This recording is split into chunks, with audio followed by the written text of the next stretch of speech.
आज मानव तस्करी को लेकर इस तरीके के विस्फोटक खुलासे आज हम करने जा रहे हैं जो बेहद ज्यादा चिंताजनक है। विदेश में नौकरी लगवाने के नाम पर युवक को कंबोडिया भिजवाकर भारतीयों के साथ ही साइबर ठगी कराने में अंतर्राष्ट्रीय मानव तस्कर गिरोह सक्रिय है। इस नेटवर्क से जुड़े 2 आरोपियों को साइबर क्राइम थाना पुलिस ने गिरफ्तार कर लिया है। आरोपियों ने हाल ही में 2 युवकों को कंबोडिया भिजवाया था। वहां पर भारत विरोधी काम करने से इनकार करने पर मारपीट, करंट के झटके देकर प्रताड़ित किया गया और लगभग 10 लाख रुपए ऐंठने के बाद उनको छोड़ दिया गया। यह गिरोह अब तक 50 करोड़ रुपए की ठगी कर चुका था। मालूम यह चला है कि अकेले मुजफ्फरनगर के ही 15 लोग कंबोडिया में हैं, जिन्हें नौकरी का लालच देकर साइबर अपराध की दलदल में फंसा दिया गया है। थाना साइबर क्राइम प्रभारी सुल्तान सिंह के नेतृत्व में गठित टीम ने सूचना के आधार पर कार्रवाई करते हुए आश मोहम्मद निवासी ग्राम तावली थाना शाहपुर और जावेद निवासी खतौला को गिरफ्तार किया है। आरोपियों के कब्जे से 3 मोबाइल फोन, 1 लैपटॉप बरामद किया गया। पुलिस के अनुसार गिरफ्तार अभियुक्त आश मोहम्मद पूर्व में कतर में नौकरी कर चुका था और बाद में ट्रैवल एजेंट के रूप में काम किया करता है। वह अपने साथ अनवर अहमद अंसारी और साबरी के साथ मिलकर ऐसे युवकों की तलाश करता था जिन्हें कंप्यूटर और टाइपिंग का ज्ञान हो। इसके बाद उन्हें विदेश में अच्छी नौकरी का लालच देकर कंबोडिया भेजा करता था। वहां पहुंचते ही पीड़ितों के पासपोर्ट जब्त कर लिए जाते थे और उन्हें जबरन साइबर ठगी में शामिल किया जाता था। इनकार करने पर उन्हें चीनी नागरिकों को साइबर स्लेवरी के लिए बेचा करता था। दूसरे अभियुक्त जावेद ने पूछताछ में बताया कि उसके भाई साजिद कंबोडिया में रहकर इस नेटवर्क को संचालित कर रहा था और प्रति व्यक्ति 50,000 रुपए कमीशन के लालच में वहां पर हिंदुओं को भेजा करता था। फिलहाल गिरोह का मुख्य आरोपी अनवर अंसारी उर्फ साबरी फरार है, जो कंबोडिया में सक्रिय बताया जा रहा है। पुलिस ने दोनों अभियुक्तों के खिलाफ मुकदमा दर्ज कर लिया है और फरार आरोपियों की तलाश शुरू कर दी गई है। विदेश भेजे गए अन्य पीड़ितों की जानकारी जुटाई जा रही है। जिस तरीके से मानव तस्करी हो रही है उसको लेकर धर्म योद्धा डॉक्टर सुरेश चौहान जी ने अपने शो बिंदास बोल में लोगों को पहले ही सचेत किया था। लोग थोड़े से लालच में ऐसे मामलों में फंस जाते हैं और कई लोग अपनी जान से हाथ तक धो बैठते हैं। लोगों के ऐसे जिहादियों से सावधान रहने की बेहद ज्यादा जरूरत है। करेंगे इसी मुद्दे पर चर्चा। पर इस मामले को लेकर पुलिस अधिकारियों ने क्या कुछ कहा है वो भी आपको सुनवाते हैं।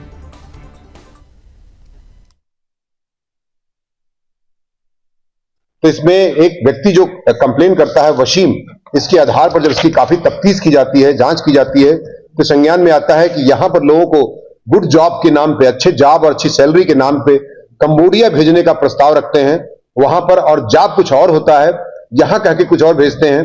और वहां पर जाकर के जब एक वशीम नाम का व्यक्ति पिछले 22 दिसंबर को जब वो कंबोडिया गया हुआ था और 10 जनवरी को वापस आया, तो उसने ये बताया कि वहां पर हमारे तमाम इंडियंस को इस तरह से वो साइबर स्लेवरी के नाम एक तरीके से काम करा रहे हैं।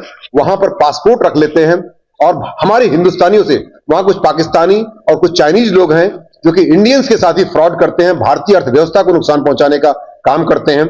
ऐसे लोगों के बारे में पूछताछ से संज्ञान में आया है और यह भी बताया है कि ऐसे तमाम लोग हैं जो मानसिक उत्पीड़न से वहां अवित्रस्त हो रहे हैं। और ये 15 लोग कम से कम बताया गया संख्या में, जो कि वहां पर कंबोडिया में फंसे हुए, जिनका पासपोर्ट ले लिया गया है। और जब वो कहते हैं कि हमें वापस अपने हिंदुस्तान जाना है, अपने देश जाना है, तो उन्होंने ये एहसास भी किया कि हमारे राष्ट्र जैसा कोई देश नहीं है, वहां पर किस प्रकार से उत्पीड़न करते हैं तमाम तरह पाकिस्तान के और चाइना के लोग। उससे इनको एहसास भी हुआ इस बात का। तब उन्होंने ये बात हमें खुल के बताई है। उसी आधार पर दोनों को गिरफ्तार किया गया है।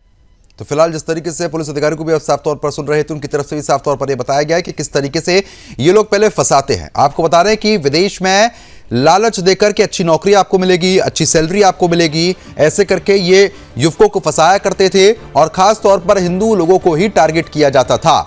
आपको बता दें उसके बाद इन हिंदुओं को वहां पर भेजा जाता था। जैसे ही सीमा क्रॉस होती थी उसके बाद आपको जानकारी ये दे दें कि तुरंत इन लोगों को वहां पर इनकी प्रताड़ना शुरू होती थी। कंबोडिया भेजकर इनको एक बिल्डिंग में कैद किया जाता था, वहां पर मारपीट होती थी और जब ये अपने देश वापस आने की उनसे गुहार लगाते थे तो जो वहां पर चाइनीज थे, जो वहां पर पाकिस्तानी थे, वो बहुत बुरी तरीके से भेजे गए लोगों के साथ व्यवहार करते थे, मारपीट की जाती थी, करंट के झटके तक दिए जाते थे। आज इस कार्यक्रम में हमारे साथ वो पीड़ित भी जुड़ेगा जो खुद भारत से कंबोडिया गया था। उसने पूरी यातनाएं झेली थी और वो यातनाएं झेलकर पैसा देकर वहां से वापस लौटा है। 3.5 लाख रुपए उसको देने पड़े, उसके बाद वो भारत वापस आ पाया। यानी कि ये जिहादी जिस तरीके से हिंदू मुसलमान सभी को भेजने का वहां पर काम कर रहे हैं, सिर्फ पैसे का लालच देकर ये वहां पर इस तरीके से फंसाते हैं। और उसके बाद आपको बता दें कि कंबोडिया में और भी भारतीय अभी भी वहां पर फंसे हुए हैं। पुलिस को सजग होना चाहिए और साथ ही साथ सुरक्षा एजेंसी हैं उनको भी इस मामले में जरूर संज्ञान लेना चाहिए, क्योंकि आज भी कंबोडिया में न जाने कितने भारतीय इसी तरीके से फंसे हुए हैं जो अपने देश वापस भारत नहीं आ पा रहे हैं। और आपको यह भी जानकारी दे दें, जब कोई पीड़ित आवाज उठाया करता था तो उसको बहुत बुरी तरीके से पीटा जाता था, पासपोर्ट ये लोग जब्त कर लेते और साथ ही साथ करंट के झटके तक दिए जाते थे। यानी कि आज तक आपने कई तरीके के जिहाद सुने होंगे, लेकिन अब साफ तौर पर मानव तस्करी जिहाद भी यहां पर सामने आ चुका है, जहां पर हिंदुओं को शिकार बनाते हैं, उसके बाद भेजा करते हैं, मारपीट होती है, जान से हाथ तक कई हिंदू वहां पर धो बैठे हैं। जो पीड़ित आज हमारे साथ जुड़ेगा उसने हमको पहले भी बताया कि वहां पर कई हिंदुओं की ऐसी हत्या कर दी जाती है और उनकी लाश तक का कोई भरोसा नहीं है कि वो कहां पर फेंक दें।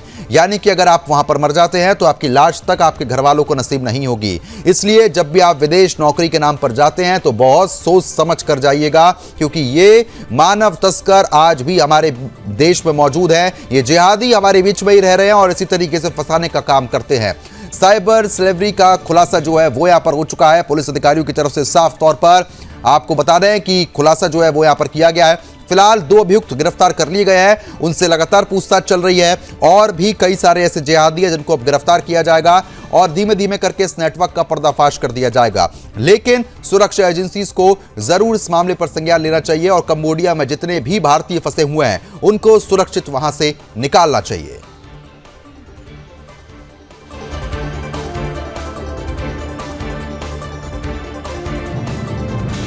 साइबर स्लेवरी का पर्दाफाश यहां पर हुआ है, जिस तरीके से साइबर फ्रॉड यहां पर साफ तौर पर हो रहा है। और आपको बता दें कि जो पीड़ित वहां पर फंस जाते हैं उनको जबरदस्ती भारत के खिलाफ काम करवाया जाता है। साइबर फ्रॉड में फंसा के भारतीयों को ही लूटा करते हैं वो लोग। और अगर जो भारतीय वहां पर फंस जाते हैं वो इस काम को करने से मना करें तो उनको यातनाओं का सामना करना पड़ता है, करंट के झटके झेलने पड़ते हैं, मारपीट झेलनी पड़ती है, खाना पीना उनका बंद हो जाता है, यानी कि उनको खाने पीने तक का सामान नहीं दिया जाता है और बहुत बुरी तरीके से व्यवहार किया जाता है। अगर वो वहां से बच के निकलने की कोशिश भी करें तो भी नहीं आ सकते, क्योंकि जिस बिल्डिंग में उनको रखा जाता है वहां पर सुरक्षा बहुत ज्यादा होती है, पासपोर्ट उनके जब्त कर लिए जाते हैं। कुल मिला के आपको बता दें कि स्थिति बेहद ज्यादा गंभीर है। मानव तस्करी जिस तरीके से बढ़ रही है, ऐसे में ये सोचना बेहद ज्यादा जरूरी है कि किस तरीके से इन जिहादियों पर नकेल कसी जाए, क्योंकि कुछ ऐसे पीड़ित हैं जो बड़ी मुश्किल से अपनी जान बचाकर वहां से आ तो जाते हैं। लेकिन आपको बता दें कि आज भी कंबोडिया में ऐसे कितने भारतीय रह रहे हैं जो फंस चुके हैं, कई कई साल उनको हो चुके हैं, लेकिन वो अपने देश वापस नहीं लौट पा रहे हैं।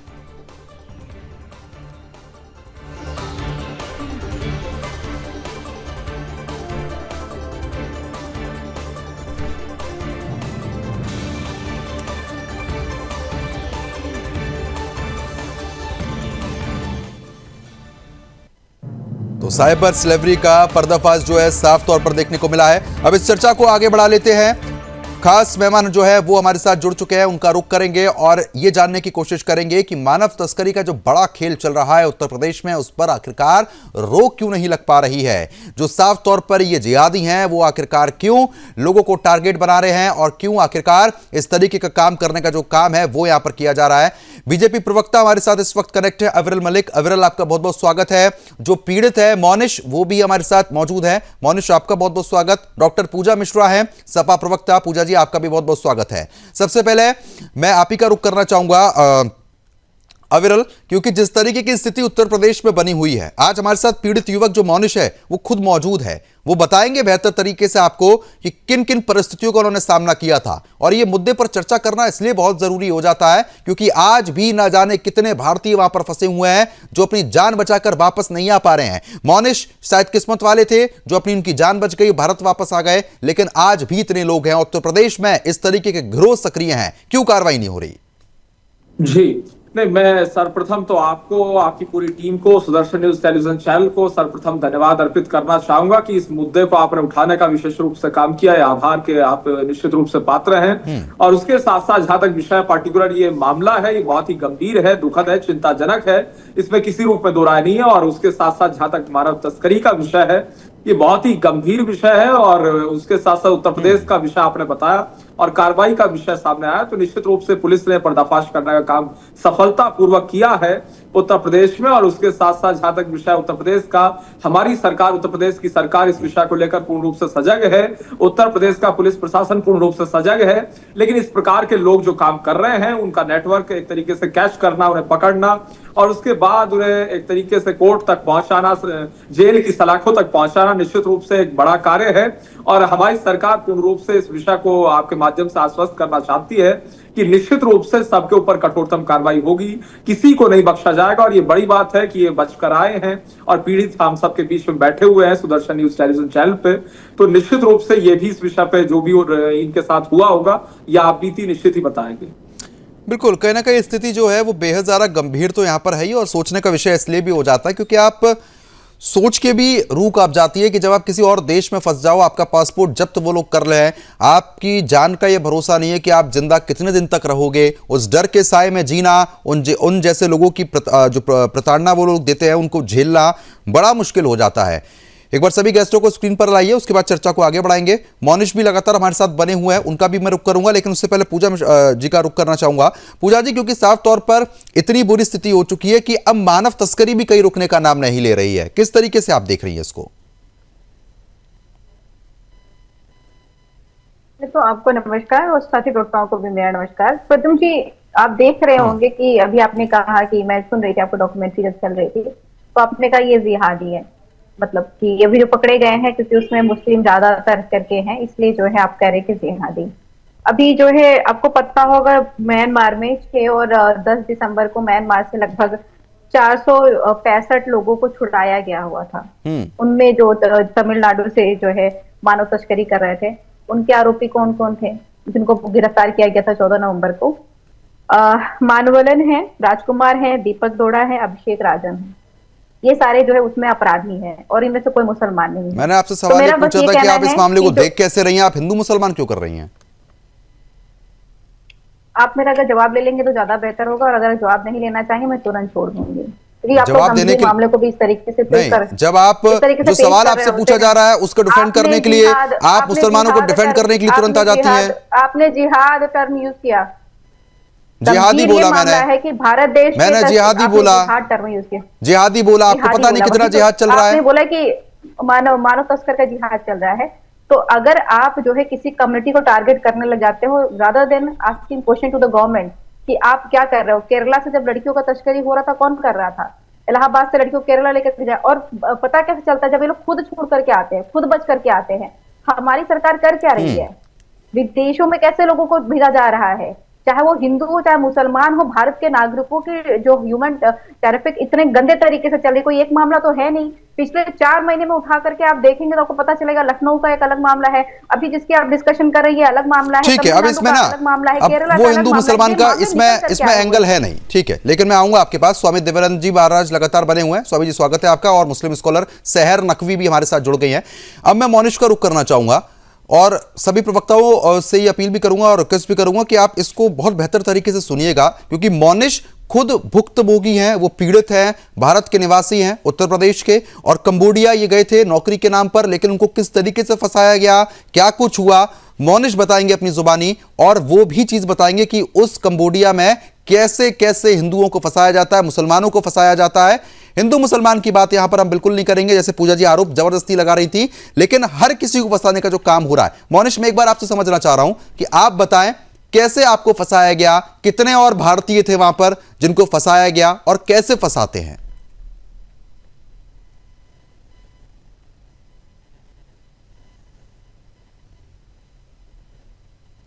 मोनिश, आवाज पहुंच रही है?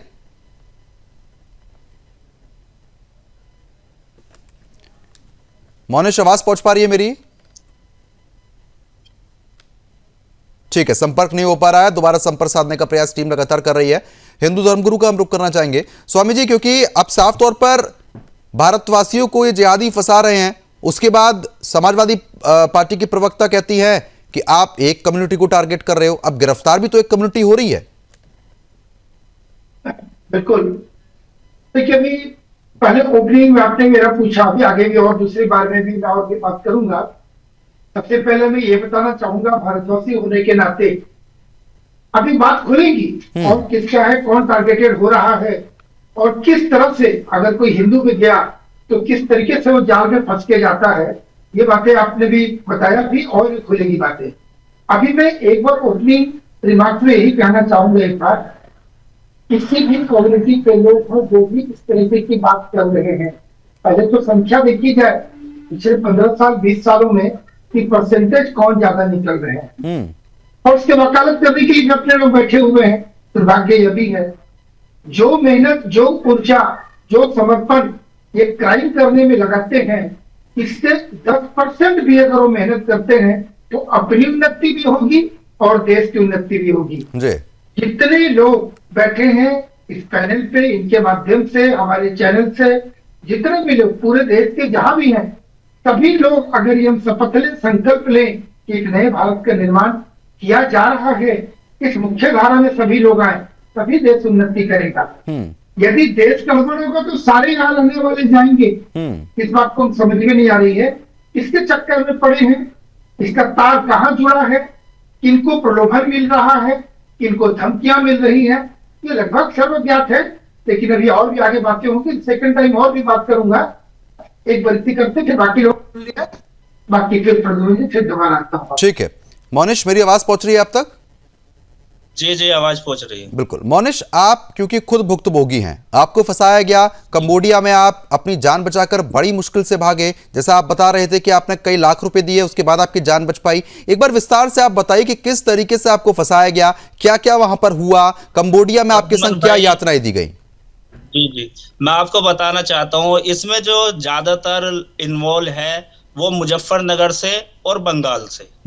यहाँ के 2 जगह के लोग, एजेंट लोग जो है वो ज्यादा इन्वॉल्व है। मुजफ्फरनगर में एक गांव है गादला, वहां से जो मेरा एजेंट था उसका नाम है अमजद, और जो कंबोडिया में एजेंट है उसका नाम है गौरव, वो भी वहीं से है, मुजफ्फरनगर से जी। तो जो यहाँ से मुजफ्फरनगर से लड़के और यूपी में आसपास, जैसे कि मेरा जिला बिजनौर है मुजफ्फरनगर के पास में ही, तो ये इन लोगों को टारगेट करते हैं और हमें अच्छी नौकरी का लालच देते हैं, जैसे कि मॉल में लेके जाएंगे आपको डाटा एंट्री पे या कॉल सेंटर वगैरह की जॉब बता के, और 1-1.5 लाख रुपए ये हमसे यहाँ पे मुझसे लिए, 1.5 लाख।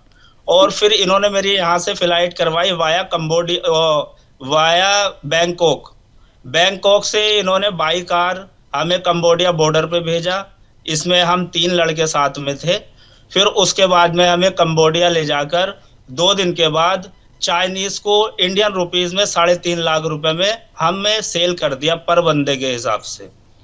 फिर उसके बाद हमें यही लगता था हर एक दिन के आज के बाद हम कल बचेंगे या नहीं। उसमें बहुत लड़के हैं, हिंदू भी बहुत है, मुसलमान भी बहुत है, काफी सारे हैं, पर जितने भी हैं लोग इंडियन बहुत बुरी तरीके से फंसे हैं, क्योंकि चाइनीज लोगों का सिर्फ एक ही उद्देश्य है कि इंडिया के लोगों को स्कैम करना। वे डायरेक्टली यही कहते हैं अपनी स्पीच में कि हमें नहीं पाकिस्तान को करना है स्कैम, ना बांग्लादेश को करना है, सिर्फ और सिर्फ इंडियन लोगों को करना है। और जो ये सारा बेसिक है, जो इनका आधार है, सिर्फ और सिर्फ इंडियन लोगों को स्कैम करने पाए। रोज करोड़ों अरबों रुपए का इंडियन लोगों से वहां स्कैम करते हैं और सब करवाते हैं हमसे इंडियन लोगों से ही। अगर मैंने बहुत विरोध करा इस चीज का कि मैं ये करने के लिए नहीं, तो मुझे बिजली के शॉक यहाँ पे मारते थे, यहाँ गर्दन पे, तो उससे मैं नीचे गिर जाता था। मेरे जो दोस्त थे साथ में, हम तीनों बहुत ज्यादा परेशान थे। जो मुजफ्फरनगर का जो गौरव है वो सबसे ज्यादा, हमारे जो एक कंपनी थी वो सबसे ज्यादा हमें टॉर्चर करता था, करंट लगाता था बार बार। फिर उसके बाद मैंने बोला कि भाई तू इंडियन है, और फिर मैंने अपने एजेंट से अमजद से बात करी कि तुम इंडियन हो, हम भी इंडियन है, कुछ तो हमारे ऊपर रहम खाओ। तो तब मुझसे 3.5 लाख रुपए लेके मेरा पासपोर्ट मुझे वापस दिया। वहाँ हर एक इंडियन को ऐसा लगता है कि आज का दिन कैसे कटेगा। वहाँ की इतनी बुरी स्थिति है, 15-16 घंटे हमसे ड्यूटी करवाते थे पूरे दिन। अगर हम ऐसे बैठे हैं, थोड़ा ऐसे भी झुक जाते थे तो पीछे से आके यहाँ पे मारते थे, लात मारते थे। आपसे क्या काम कराया जाता था? आपसे क्या काम कराया जाता था? मैं आपको बिल्कुल बेसिक चीज बताता हूँ जो आपके चैनल के व्यूअर भी देख रहे होंगे। जो आजकल हमारे यहाँ शादी.com और ये जो बड़ी बड़ी साइटें हैं जितनी भी, तो इस पे सारे स्कैमर बैठे हैं। जो हमारे यहाँ इंडिया में मोस्टली लड़कियां इंस्टाग्राम पे अपनी प्रोफाइल बनाती है, तो वो अपनी प्रोफाइल प्राइवेट नहीं रखती है जी। तो वो क्या करते हैं कि कोई भी एक लड़की की प्रोफाइल लेके उसके सारे फोटो जितने भी उसकी वीडियो उसके रिलेटिव की उस तरीके से एक पूरी स्टोरी क्रिएट करेंगे, फिर उस लड़की के नाम से दूसरा अकाउंट बनाएंगे। मैं ये चीज सारी लड़कियों के लिए कहना चाहता हूं आपके माध्यम से कि ये सबसे बड़ा स्कैम हमारी इंडियन लड़कियों के फेस पे हो रहा है। जितनी भी लड़कियां अपना इंस्टाग्राम का अकाउंट है वो आजकल ये है फॉलोवर के चक्कर में कोई भी प्राइवेट यानी नहीं कि रखता आप है। ये कहना चाह रहे हैं कि जितनी भी आप साइटों के नाम ले रहे हैं ये साइटें फर्जी नहीं है, जी। लेकिन इस पर फर्जी अकाउंट आपके द्वारा वहां के लोग बनवाते हैं। कंबोडिया के जो लोग हैं वो इन साइटों पे फर्जी अकाउंट बनवाते हैं। जी जी 90% प्रदुमन भाई वहां पे इन पे जितनी भी साइट है इंडिया की वो सब फ्रॉड बैठे हैं। जी। वो क्या करेंगे, लाइक करेंगे और फिर एक चीज और बता दूं मैं आपको जो इसमें मेन पॉइंट है, कभी भी 25, 26, 28 को टारगेट बिल्कुल भी नहीं करेंगे। उनका जो मेन टारगेट होगा 35 और 50 तक, उम्र के लोगों 35 से 50। हाँ, इन लोगों को उनको टारगेट करने का उनका सीधा सा एक मोटिव है कि इसी उम्र के लोगों को टारगेट करना है। जब आप वापस आए, ठीक है, ये आपने बताया कि आपके साथ वहां पर क्या क्या हुआ। जब आप कंबोडिया से भारत वापस आ गए तो अमजद को के खिलाफ आपने पुलिस से शिकायत की? मैंने एक जगह मैं गया, मैंने एक SHO से मेरी बात हुई तो उन्होंने सिर्फ मुझे ये बताया कि अगर तुम इस तरीके से रिपोर्ट दर्ज कर दोगे, तुम अपने देश के लिए वहां स्कैम कर रहे हो तुम रिपोर्ट करोगे तो तुम ही फंस जाओगे। तो फिर मैंने सोचा कि हाँ, यानी कि पुलिस ने आपकी कोई मदद नहीं की?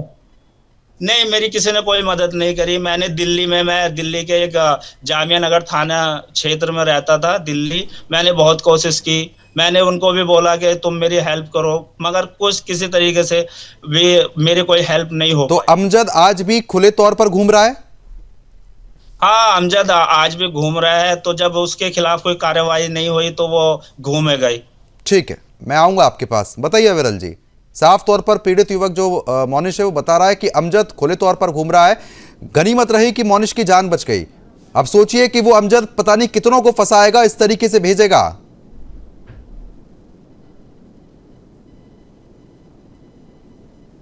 विरल जी, आवाज पहुंच रही है?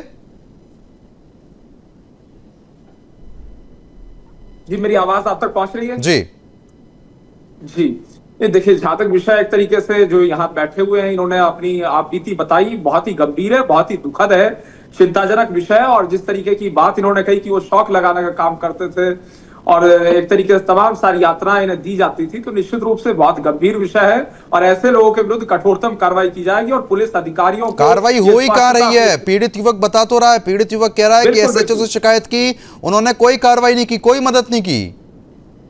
नहीं, देखिए, किस SHO से करना चाहते हैं ये मुझे ही बता दें, मैं इन्हें लाइन अप करवा दूंगा जहां भी जिस भी अधिकारी से करना चाहते हैं और खुल के अपनी बात बताएं, कोई दिक्कत नहीं, कोई आपत्ति नहीं है। और निश्चित रूप से जो ये नेटवर्क है इसका भांडाफोड़ किया जाएगा और सबके ऊपर कठोरतम कार्रवाई की जाएगी। और इसका पूरा श्रेय निश्चित रूप से सुरेश चव्हाणके जी को, आपको, आपकी टीम को और सुदर्शन न्यूज टेलीविजन चैनल को निश्चित रूप से जाता है। ठीक है, सहर नकवी जी लगातार बनी हुई है। सहर जी, अब अमजद तो खुले आसमान के नीचे घूम रहा है, पीड़ितों को लगातार फंसा रहा है, कंबोडिया भेज रहा है, वहां पर जान के लाले पड़ रहे हैं। जी, किस तरीके से आप देख रही हैं? नहीं, देखिए, क्राइम तो क्राइम होता है और जिस तरह से ह्यूमन ट्रैफिकिंग के मामले काफी अपने भारत से आ रहे हैं, NCRB के आंकड़े क्या कह रहे हैं, और इससे पहले भी इतना क्राइम इस मैटर सामने आ चुके हैं कि मीडिया ने कई बार एक्सपोज किया है। और अब ये चीजें ऐसी आ रही कि आप कह रहे हैं जिहादी कर रहा है, कोई फसादी कर रहा है, तो ये जिहादी और फसादी नहीं कर रहा है, भारतीय कह के टारगेट किया जा रहा है। ये कोई, आपने एक बात पहली बार सही कही है, मुझे आपकी बात अच्छी लगी है कि हिंदू मुस्लिम का एंगल नहीं है, ये तो बिल्कुल अच्छी बात है। लेकिन अफसोस की बात यह है कि हमारे भारतीयों के साथ ऐसा बिहेवियर हो रहा है। आज मोनिश जी पीड़ित बैठे हैं, अपनी दर्द भरी कहानी जो इन्होंने सुनाई है, ये वाकई शॉकिंग न्यूज है एक तरह से कि टॉर्चर भी कर रहे हैं, करंट लगा रहे हैं। ये भारतीय कह के लोगों को इस तरह से टारगेट किया जा रहा है, तो इसमें तत्काल प्रभाव से भारत सरकार को मदद करनी चाहिए। और जो इसमें ये काम कर रहे हैं और इसमें जो गिरफ्तारी हुई है वो भी तो आप ही के भाई बंधु हैं। नहीं, देखिए, अगर आप ये कह रहे हैं कि मुस्लिम कर रहा है तो फिर मोनिश को नहीं फंसाते, फिर वहां पे कोई और भी होता, कुछ और बिरादरी भाई तीनों लोग मुस्लिम ही थे जाने वाले, हम तीनों, मेरा दोस्त सोहेल, अरशद, हम मुस्लिम ही थे। ठीक है। हाँ। और गुरुजी हमारे साथ बने हुए हैं। स्वामी जी, क्योंकि देखिए ह्यूमन ट्रैफिकिंग जिस तरीके से बढ़ रही है, आज से पहले ये देखने को मिलता था कि लड़कियों को फंसाया जाता था, लेकिन अब लड़कों को भी इस तरीके से नौकरी का लालच देकर फंसाने का काम, पुलिस की मदद नहीं मिल पा रही है। अब जब युवक वापस वहां से आ रहे हैं जान बचा के, तो उनसे कहा जा रहा है कि भाई आप उल्टे फंस जाओगे, मुकदमा आप ही पर लग जाएगा। तो जो अमजद खुले तौर पर घूम रहे हैं, अब ना जाने कितने ऐसे मोनिश को फंसा दिया होगा। देखिए, सीधी सी बात है, इससे ये स्पष्ट प्रतीत हो रहा है कि इनका नेटवर्क क्या है। सिंपल कोई एक अमजद नहीं, अमजद के पीछे कितनी तारें लगी हैं, और ऐसी कौन सी बात है, क्यों अगर वही पुलिस और एसओजी अगर बता रहा है कि तुम उल्टा फंस जाओगे, क्यों उसका इशारा क्या है, और वो भी क्यों डर रहा है? उसे भी करना चाहिए, वो अपनी ड्यूटी क्यों नहीं कर रहा है? इसे भी भगाने की चेष्टा कर रहा है। कहीं ना कहीं इसका तार देखा जाए तो ये बड़ी लंबी तार है, कौन कौन जुड़ेंगे ये कोई नहीं कह सकता इस पे। ये बहुत बड़ा एक शक की सोई जाती है, कहां जाती, क्यों लोग उस पर लेकर फायर नहीं किया, एडमिट क्यों नहीं किया, इसे क्यों भगा दिया गया, हटा दिया गया उस फ्रेंड से, वो क्यों नहीं किया? इसका मतलब है इसके कोई छोटा मोटा रैकेट नहीं है, ये बहुत बड़ा रैकेट है।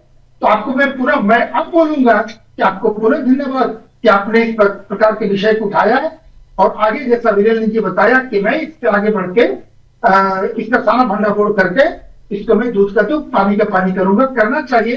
और तब मैं भी प्रतीक्षा में हूं, और कौन कौन से किनके नाम यहाँ आते हैं वह भी देखना पड़ेगा। पूजा जी, मैं आपसे अब एक चीज समझना चाह रहा हूं कि एक तरफ मानव तस्करी लगातार बढ़ रही है, पुलिस मदद नहीं कर रही है, अविरल जी कह रहे हैं कि आप मुझे बताइए मैं मदद करवाऊंगा, लेकिन ऐसे कितने अनसुने किस्से हैं जो आज भी मौजूद हैं जिनकी मदद नहीं हो पा रही है। मैंने आपसे शुरुआत में ही कहा था कि इसको फालतू में एंगल मत दीजिए। यहाँ पे बात हो रही थी, जब आपने जो है पीड़ित को भी सुना तो उसने बोला कि वो चाइनीज कह रहे थे कि भारतीय है, उनको भारतीय से परेशानी है, बाकी किसी से परेशानी नहीं है और उनको परेशान किया जाएगा। और मुझे जनरली आपके यहाँ डिबेट करती हूँ तो हमेशा कुछ ना कुछ एंगल मिलता है। पहली बार मैं कह रही हूँ कि आपने बहुत अच्छा मुद्दा उठाया हुआ है और बहुत जरूरी है, क्योंकि ये कोई पहली घटना नहीं है। चाहे वो हैदराबाद की घटना हो, चाहे वो लखनऊ की घटना हो, चाहे वो उत्तराखंड की घटना हो, चाहे वो तमिलनाडु की घटना हो, चाहे वो केरला की घटना हो, हम लगातार देख रहे हैं। मैं पिछले 5-6 महीने का रिकॉर्ड देख रही थी और पिछले 5-6 महीनों में ही ऐसे रिकॉर्ड्स, बहुत गंभीर मामले हैं जहां पर भारत देश के लोगों को बाहर बेच दिया जा रहा है और उनको प्रताड़ना दी जा रही है, और इसमें सरकार कुछ नहीं कर पा रही है। आप 4 लोगों को तमिलनाडु में गिरफ्तार कर लीजिए, आप 4 लोगों को उत्तर प्रदेश में गिरफ्तार कर लीजिए, 4 लोगों को दिल्ली में गिरफ्तार कर लीजिए, इससे कुछ नहीं होने वाला है। ये मैं बाबा जी के बात से भी एग्री करूंगी कि नेक्सस कहाँ चल रहा है और किस हद तक चल रहा है, और इसके लिए संज्ञान क्यों नहीं लिया जा रहा है। मैं कहूंगी कि आपका चैनल बधाई का पात्र है, क्योंकि ये वाकई में बहुत गंभीर मुद्दा है। और जैसे जिस तरीके से जो है जो पीड़ित बैठे हुए थे उन्होंने जो चीजें बताई, इससे ये एक जागरूकता भी फैलेगी जो युवाओं के बीच में और उनके बीच में भी जो 35 से लेकर के 50 साल के हैं, कि आपको हो सकता है कि कोई जाल में फंसाना चाह रहा हो। और इस मामले को लेकर के मुझे लगता है सरकार को बहुत गंभीर होना चाहिए। भाजपा के प्रवक्ता ने कहा कि हम आपको लाइन अप कराएंगे, कितने लोग को लाइन अप कराएंगे, ये आप बता रहे हैं कि हम करा देंगे, इसकी गारंटी कौन लेगा? ये इतना छोटा मामला नहीं है ना कि जो है 2 लोगों के बीच में लड़ाई हो गई, आप जाकर के समझौता करा देंगे। ये इंटरनेशनल लेवल का मामला है और हमारे देश से लोगों को धोखाधड़ी करके बेच दिया जा रहा है। इतना गंभीर मामला है, तो इस पे सरकार को, मुझे लगता है कि आपके चैनल ने पहल चला रही है, इसको जो है संज्ञान लेते हुए इस पे कार्रवाई जो दिखावे की हो रही है वो गंभीर तरीके से होनी चाहिए। और भारत देश के जो लोग हैं उनके ऊपर एक जागरूकता अभियान की बहुत जरूरत है कि जब आपको इस तरीके से लोग, बहुत सारे कैंपेन चलते हैं कि आपके पास में अगर कोई ओटीपी आ रहा है तो आप शेयर मत करिएगा, अगर आपके लिए केवाईसी के लिए भी आ रहा है तो भी बैंक आपसे ओटीपी नहीं मांगेगा। तो इसी तरीके का एक मैसेज भी ड्रॉप हो जाना चाहिए सबके पास में। और जो ये जो साइट्स हैं जहाँ पे बोले ना फेक आईडीज रहती हैं, उनके पास भी एक नोटिस चले जाना चाहिए कि भाई अगर आपके यहाँ पे फेक आईडीज हैं आप उनको क्रॉस चेक करें, वरना आपके ऊपर भी एक्शन किया जाएगा। तो मुझे लगता है कोई बड़ी टास्क नहीं है साइट्स के लिए फिल्टर आउट करना कि कौन से फेक आईडीज हैं, कौन से जो है फेक आईडीज नहीं। आजकल फेसबुक में अगर आपको अपना आईडी वेरिफिकेशन कराना होता है तो आपको अपनी एक आईडी अपलोड करनी पड़ती है, वरना वेरीफाई नहीं करते हैं कि वो आप ही हो। तो आप सोचिए कि मामला बहुत गंभीर है और इस पे जो है सरकार ऐसे पल्ला नहीं झाड़ सकती है और प्रशासन पल्ला नहीं झाड़ सकती है। पुलिस कर्मियों ने सोचा होगा कि हम एफआईआर दर्ज नहीं कराएं, क्योंकि हम एफआईआर दर्ज करेंगे फिर लंबा चौड़ा केस लड़ना पड़ेगा। वैसे भी आजकल पुलिस निकम्मी हो रखी हुई है, वो लड़ना ही नहीं चाहती, वो चाहते कि हम बैठे रहे, हमारी तनख्वाह हमारे अकाउंट में आते रहे। तो इस वाले मामले में भी तो पुलिस ने जाए। गिरफ्तारी की है, इस वाले मामले में भी तो पुलिस ने गिरफ्तारी की है। तो कितना नेक्सस तो ब्रेक कर रही है। हमें लगता है कि जो है जितना दिखाने के लिए, कागजी कार्रवाई करने के लिए खाना पूर्ति भी तो कुछ करना पड़ेगा ना। अब आप बिना हिले हो तो आपको सैलरी भी नहीं मिलेगी, आपको तमका भी चाहिए होगा, आपके कंधे पे स्टार भी चाहिए होगा। अगर गंभीरता के साथ कर रहे हो तो व्यक्ति अगर ये पुलिस के पास में गया हुआ था तो इसको डराने की बजाय कि देखो तुम क्या एफआईआर दर्ज कराओगे कि तुम वहां पे गलत काम कर रहे थे, बल्कि ये बोल सकते थे कि तुम एफआईआर दर्ज करा रहे हो, हालांकि तुमने भी गलत काम किया हुआ है, पर हम तुम्हें प्रोटेक्शन देंगे, तुम इस चीज से निश्चित रहो। लेकिन इस चीज का पूरा सर्कल, जो पूरा नेक्सस है, पूरा रूट है, उस रूट की इंफॉर्मेशन तुम्हारे पास में, जिससे वो बंदा यहाँ पर खुल करके इतनी बातें बता सकता है, तो सोचिए पुलिस का सपोर्ट रहेगा तो किस हद तक और कहाँ हद तक बातें बता सकता होगा। और अगर वो भेजने वाला मुस्लिम था और ये जाने वाला मुस्लिम था तो ये ऑब्वियस सी बात है कि वो मुस्लिम के बारे में बहुत जानकारी देता होगा, बहुत फेथ होगा, तब जाकर के गए होंगे। तो इनके पास में उनकी जानकारी भी, जो गिरफ्तार हुए हैं उसकी भी जानकारी कहीं ज्यादा होगी। तो पुलिस को मुझे लगता है कि एफआईआर दर्ज करते इसको कॉन्फिडेंस में लेकर के और गहन जांच करने की जरूरत थी और जो है गहरे जो है जांच करते हुए एक्शंस लेने की जरूरत थी, जो सरपास कर दिया गया। ठीक है स्वामी जी, क्योंकि साफ तौर पर अब अमजद तो खुले पेड़ के नीचे आराम से सांस ले रहा है, दूसरी तरफ इस मामले में जो गिरफ्तारी हुई है उनके नाम भी मैंने आपको बता दिए हैं, अब वो भी सभी लोगों को भेजने का सिलसिला शुरू कर चुके हैं। किस तरीके से बचा जाए इनसे? ये भारत में रहने वाले सभी लोगों का एक दायित्व बनता है देश के प्रति, जो चाहा है। जैसे पूजा जी ने बताया सिलेक्शन तो क्या एक व्यक्ति से होगा? नहीं, पहले तो अविरल को आशीर्वाद कि उन्होंने एक अपनी पहल तो की कि मेरे सामने जो है उसको मैं एक बार टैकल करता हूं। जब एक मामला को पकड़ाएंगे तो उससे संबंधित जितने लोग हैं पूरा रैकेट पकड़ा जाएगा। एक व्यक्ति करेगा तो कल आगे दूसरे लोग में दूसरा अविरल भी आएगा, मैं भी करता हूं। यही तो जागरूकता है, सभी लोगों का एक दायित्व बनता है। हम क्या कर सकते हैं, मैं क्या कर सकता हूं, सभी लोग यदि करेंगे तो ये बहुत जल्दी होगा। एक ने पहल किया दूसरे भी करेंगे, और एक पकड़ा गया तो पूरा रैकेट पकड़ा जाएगा, फिर दूसरा नेक्सस भी पकड़ा जाएगा। मैं पूजा जी के बातों से बहुत हद तक सहमत हूं कि कैसे कि तू कोई तो करेगा। पूजा जी एक कहावत है ना, बहुत मछलियां तालाब के बाहर समुद्र के पार तड़प रही थी, मुट्ठी में एक बच्चा उठाया, एक को फेंका, तो किसी ने बोला कितने को बचा लोगे, ये तो बचेगा ना, ये उठाया ये तो बचेगा ना, तो उतने को तो जान बची। एक मुहिम चलेगी तो कल बाकी लोग भी का भंडा फोड़ोगा और निश्चित रूप से इसका पर्दाफाश होगा, ये फिर बंद होगा। पहल तो करनी पड़ेगी। अगर कैसे सभी एक साथ हो जाए बोले तब तो कोई शुरुआत होगा नहीं, शुरू करनी चाहिए। सभी लोग जितने पॉजिटिवली अभी सभी लोग इस चैनल पे बैठ के बात कर रहे हैं, इसी मानसिकता से अगर आगे बढ़ेंगे तो निश्चित रूप से हम उस पर विजय। ठीक है अविरल, मैं आपसे समझना चाह रहा हूं कि अब बात कार्रवाई की आ रही है, क्योंकि ऐसे न जाने कितने लोग हैं जो फंसे हुए हैं, वो अब भी वहां पर मौजूद हैं, बहुत मुश्किल हो रही है उनके लिए और जान बचना असंभव ही है। गनीमत रही कि मोनिश जैसे लोग बच के आ गए। नहीं, बिल्कुल निश्चित रूप से, और स्वामी जी ने भी एकदम सही बात कही, इसमें कोई दो राय नहीं है। और जहां तक विषय एक तरीके से मोनिश जी यहाँ बैठे हुए हैं जो पीड़ित हैं, तो निश्चित ही जो ये कह रहे हैं ये गंभीरता पूर्वक पुलिस को लेना चाहिए, पुलिस लेगी और कठोरतम कार्रवाई की जाएगी। जो भी इनका विषय है, ये जो भी इनका विषय पर्टिकुलर मेरे पास तो डिटेल्स नहीं है, लेकिन ये अगर बताते हैं तो निश्चित रूप से मैं भी इनकी पूर्ण रूप से मदद करूंगा 100%। और केंद्रीय गृह राज्य मंत्री बंदी संजय कुमार जी से मिलकर भी इस विषय को मैं उन्हें अवगत कराऊंगा और निश्चित रूप से कठोरतम कार्रवाई ऐसे एसएचओ के विरुद्ध भी होगी जो एक तरीके से निकम्मापन प्रदर्शित करके ये कहता है कि उल्टा ये फंस जाएंगे। तो मैं समझता हूँ बहुत ही गलत है, और जो भी एसएचओ है संबंधित, ये पूर्ण रूप से निकम्मापन एक तरीके से दिखाने का काम कर रहा है। और ऐसे लोगों के विरुद्ध भी कठोरतम कार्रवाई होनी चाहिए जो इस नेक्सस को प्रोटेक्ट करते हैं डायरेक्टली या इनडायरेक्टली। चलो ठीक है, अब समय कम है। आप सभी मेहमानों का बहुत बहुत शुक्रिया हमारे साथ जुड़ने के लिए, इस मुद्दे पर विस्तार पूर्वक चर्चा करने के लिए। तो साफ तौर पर आपने देखा कि मानव तस्करी का बड़ा खेल अब भी जारी है। लगातार ये जिहादी ऐसे ही हिंदुओं को फंसाने का काम कर रहे हैं और कई मामले लगातार अब तक सामने आ रहे हैं। ये सोचने का विषय है। फिलहाल अभी के लिए सिर्फ इतना ही। नमस्कार।